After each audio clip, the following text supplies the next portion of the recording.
جاوید جمال گوشی شیخ عبدالقادر جیلانی جنہیں غوث اعظم بھی کہتے ہیں بہت بڑے بزرگ اور ولی اللہ ہو گزرے ہیں۔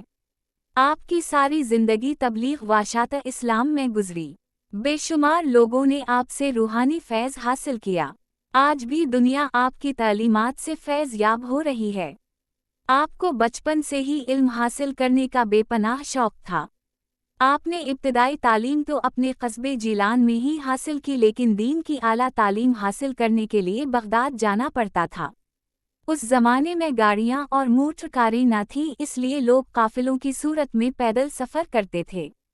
چنانچہ آپ کی والدہ نے آپ کو بھی بغداد جانے والے ایک قافلے کے ہمراہ روانہ کر دی۔ سفر پہ روانہ ہونے سے پہلے آپ کی والدہ نے آپ کو کچھ خوراک اور 40 اشرفیاں گزر اوقات کے لیے دیں۔ جاری ہے، آپ کی والدہ نے یہ اشرفیاں آپ کی قمیض کی تامیسی دے تاکہ محفوظ رہیں، اور چلتے وقت آپ کو خاص طور پر یہ نصیحت کی کہ بیٹا، ہمیشہ سچ بولنا اور جھوٹ کے قریب نہ جانا۔ آپ نے ماں کی اس نصیحت کو غور سے سنا اور سفر پہ روانہ ہو گئے۔ قافلے کے لوگ ڈرتے ڈرتے سفر پہ روانہ ہوئے۔ انہیں اس بات کا بھی خدشہ تھا کہ کہیں راستے میں ڈاکو قافلے پر حملہ نہ کر دیں، کیونکہ ان دنوں راستے غیر محفوظ تھے اور ڈاکو اکثر قافلوں کو لوٹ لیا کرتے تھے۔ آخر وہی ہوا جس بات کا ڈر تھا۔ قافلے نے ابھی سفر کی 2 منزلیں ہی طے کی تھیں کہ ڈاکوؤں کے ایک گروہ نے رات کی تاریکی میں اس پر حملہ کر دیا۔ تمام قافلے میں افراتفری اور بھگدڑ مچ گئی اور ڈاکوؤں نے اہل قافلہ کو خوب لوٹا۔ ایک ڈاکو شیخ عبدالقادر جیلانی کے پاس آیا اور کہنے لگا، لڑکے، تیرے پاس کیا ہے؟ آپ نے جواب دیا، میرے پاس 40 اشرفیاں ہیں جو میری قمیض کی تہ میں سلی ہوئی ہیں۔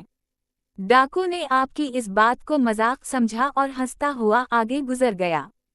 اتنے میں ایک اور ڈاکو آپ کے پاس آیا اور وہی سوال کیا۔ آپ نے پھر وہی جواب دیا۔ وہ ڈاکو یہ جو اب سن کر حیران ہوا اور آپ کو پکڑ کر اپنے سردار کے پاس لے گیا۔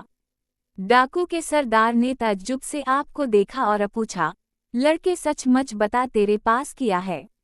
آپ نے وہی بات دہرائی۔ آپ کی یہ بات سن کر سردار کی حیرت کی انتہا نہ رہی۔ آپ نے اپنی قمیض کی تہ کو کھولا تو پوری 40 اشرفیاں زمین پر گر پڑیں۔ اشرفیاں دیکھ کر سردار کی آنکھیں حیرت سے کھلی کی کھلی رہ گئیں۔ اس نے آپ سے مخاطب ہو کر کہا، لڑکے، تو نے سچ بول کر اپنا راز کیوں فاش کر دیا، حالانکہ تو آسانی سے اپنی اشرفیاں بچا سکتا تھا؟ آپ نے جواب دیا، میری ماں نے مجھے نصیحت کی تھی کہ بیٹا، ہمیشہ سچ بولنا۔ میں نے اپنی ماں کی نصیحت پر عمل کیا ہے۔